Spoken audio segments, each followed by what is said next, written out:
This is Surviving Survivor. Hello and welcome back to Surviving Survivor. I am Jack Freiser, joined alongside my incredible co-hosts Emily McGlynn and Abby Tarpey. And no, you are not looking at things. We are in fact in the same room. Yes, which is funny because you guys only live a couple of blocks from each other, and we do it virtually just about every single time. Yes, because she hates me, so we try to stay as far away from each other as possible. I avoid him at all times except 8 p.m. on Wednesdays. To watch Survivor. Exactly. In which we did at her place this week. And we got to see not one, not two, but 3 Survivor vote-offs because of the Blood Moon twist. A triple homicide.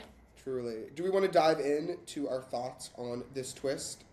Yeah, a lot of people online do not like it from what I've seen.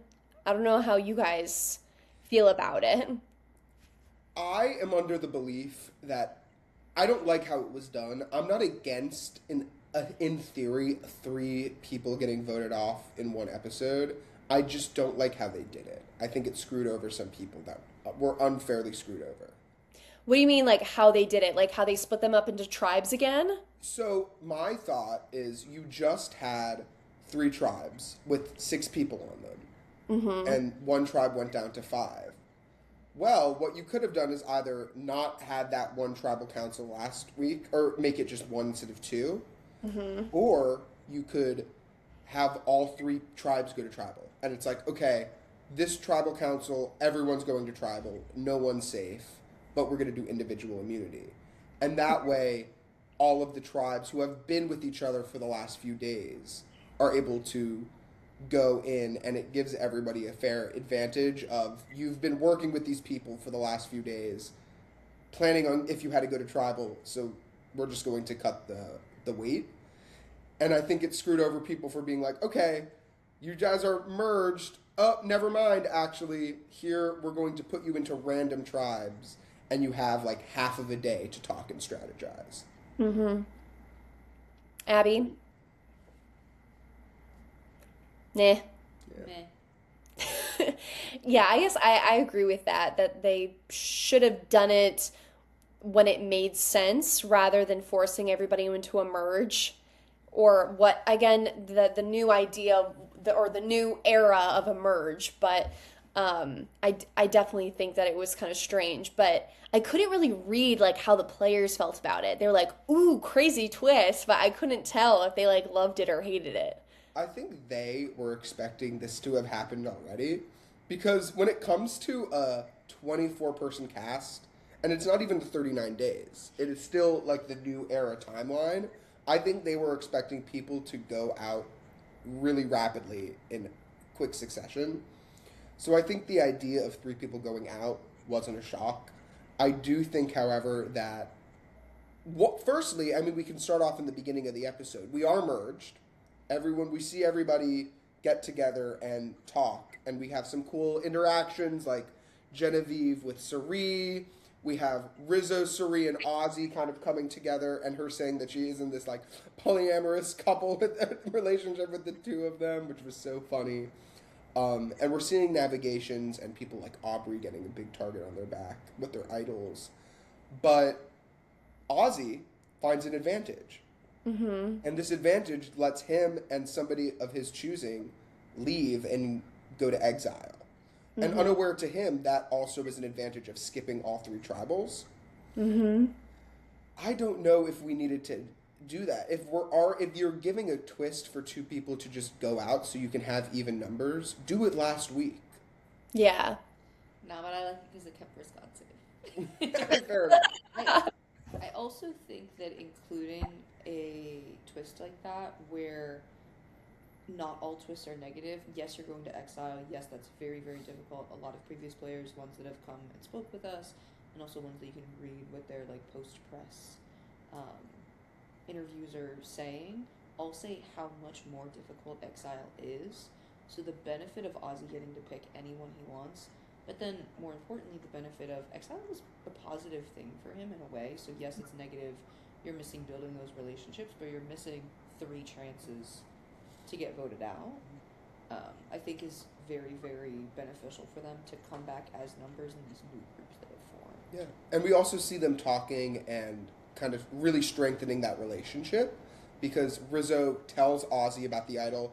Suri had already told Ozzy, but hearing it from the source showed Ozzy, okay, I can trust this guy. I gave him the opportunity to tell me the truth, and he did. And somebody like Ozzy, that goes such a long way. So I do think that it was super beneficial for the two of them.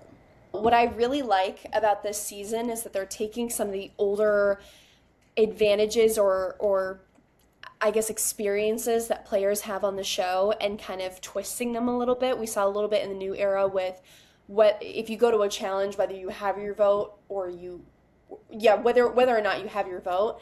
And with this one, I really liked it. I thought it was interesting how they're like, hey, you're going to exile, but these good things will happen to you. So it's kind of like it's a toss up every single time. And I just thought it was hilarious how all 17 of them were running throughout the island trying to find this advantage, thinking it was really going to push them forward. And Ozzy's reaction would be like, oh, I'm going to exile. It was so funny. And Rizzo is just down for a good time. Literally anytime, any day. Like, he doesn't care what he's doing. He's just so happy to be on Survivor. Oh, 100%.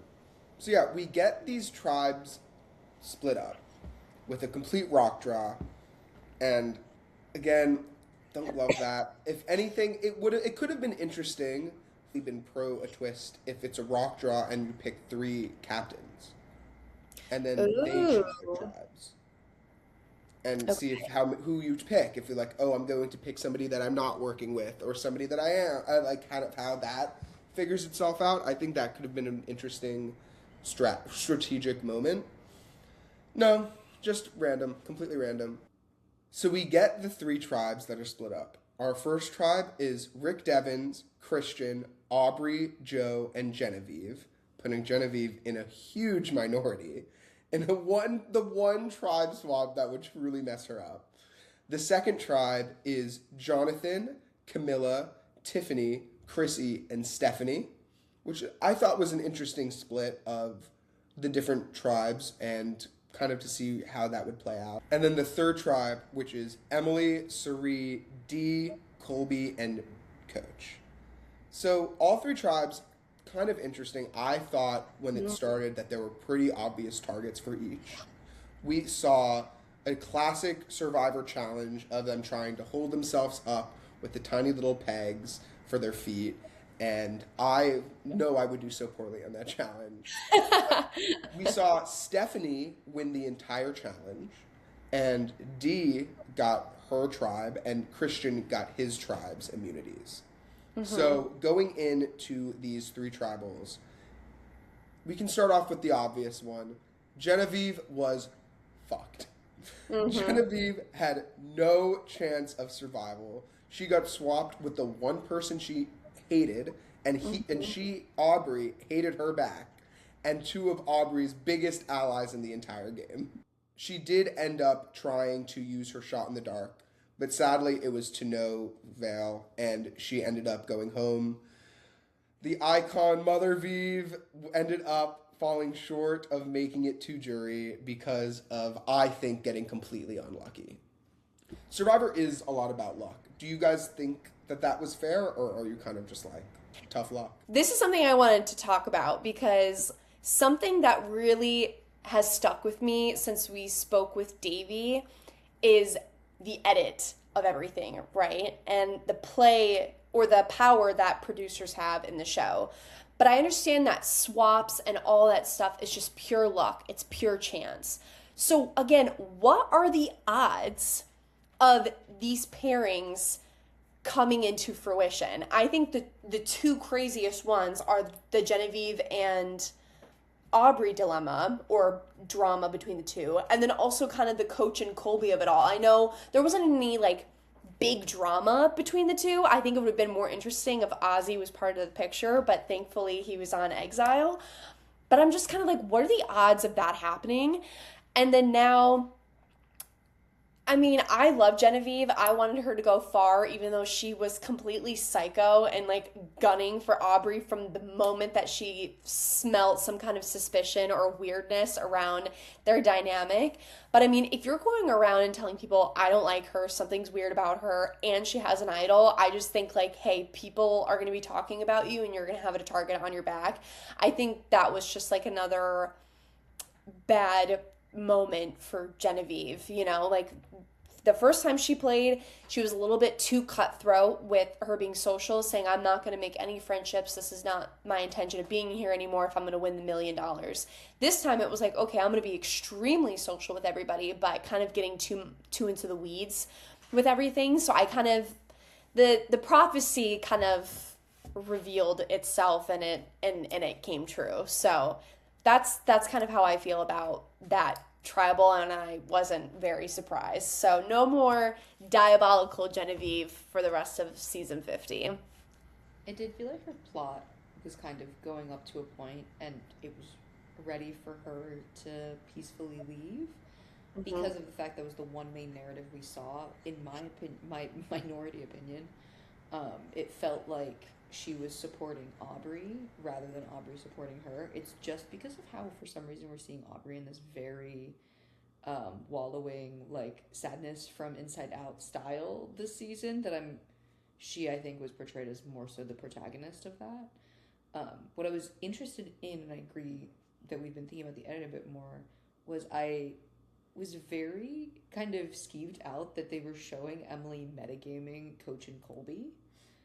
Because I didn't expect someone like Emily to be shown saying that we could get basically a 2-for-1 deal, especially after Colby leaves and we see how true that was, of he was on the brink of being medevaced for what ended up being an infection in his foot, and he just wanted to be peacefully voted out instead. So I'm happy he kind of got his wish and didn't get medevaced for the future episode. Yeah. And he had such a great exit. I think that he was able to really... He had his send-off. He never needs to touch Survivor again. He did it. He said what it means to him. He tells everyone to try to find the joy in it. And he got his round of applause, hero's exit, which I think is something he kind of missed at the end of Heroes vs. Villains. We saw a lot of his weakness that season and how he had not had the strength that he used to have. And it was really great. I think this is my favorite season I've seen of his. I thought he played a really great game strategically, and I thought he was a joy to watch. So I will miss him, but I do think he had a great send-off. I will miss him more, though. What are the odds that 2 out of the 3 people on my draft had some sort of medical issue? What are the odds? So the first person I choose gets booted day 1, and then everyone else just they all have medical problems. I don't know. Emily, you gotta go to a doctor right now. I guess I Check your foot, yeah. do I need to go to the doctor? Femur down, I'm worried for you. Who's your favorite doctor, Abby? Joe. I need to go to Dr. Joe.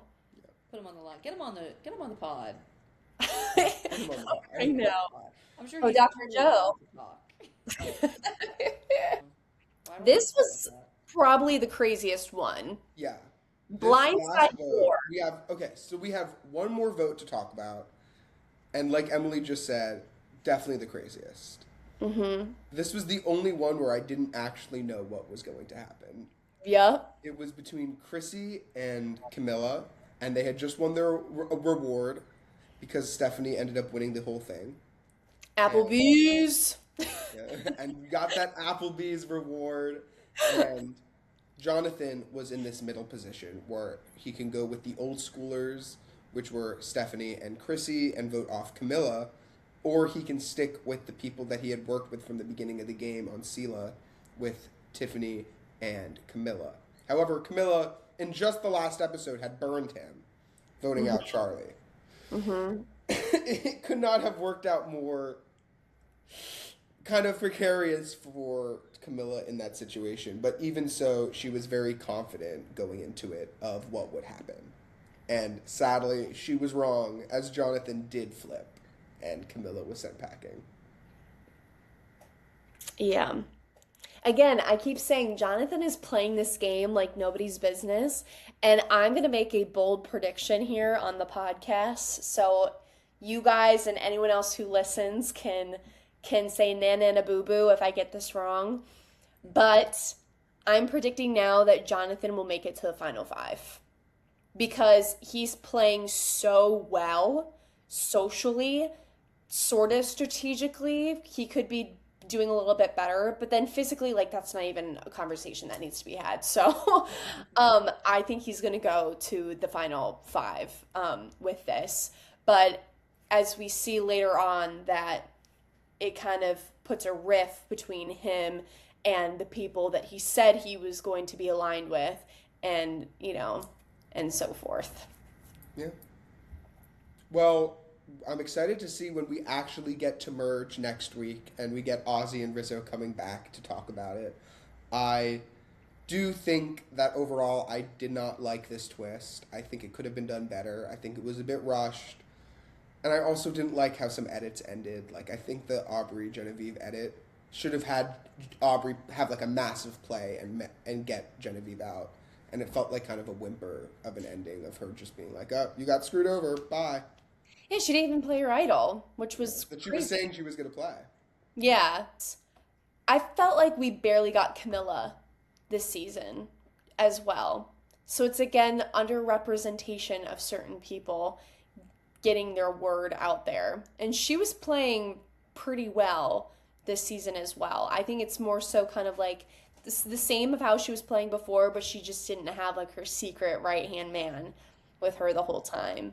So again, she'll go down as being very, very strategic and a comp beast, but hopefully she'll want to be back on Survivor 50 whatever, or 60 whatever in the future, because I would love to see her play again. Yeah, I would love to see her and Genevieve play again. Mm-hmm. 100%. Yeah. Thank you guys so much for listening to this week's episode of Surviving Survivor, and we will be back next week with an insanely special guest, Miss Tsunami herself. Susie will be on the pod. We may not have memes, but we will have mother. Yes. And that should make up for everything. Yeah. Well, thank you guys so much, and we'll be back soon.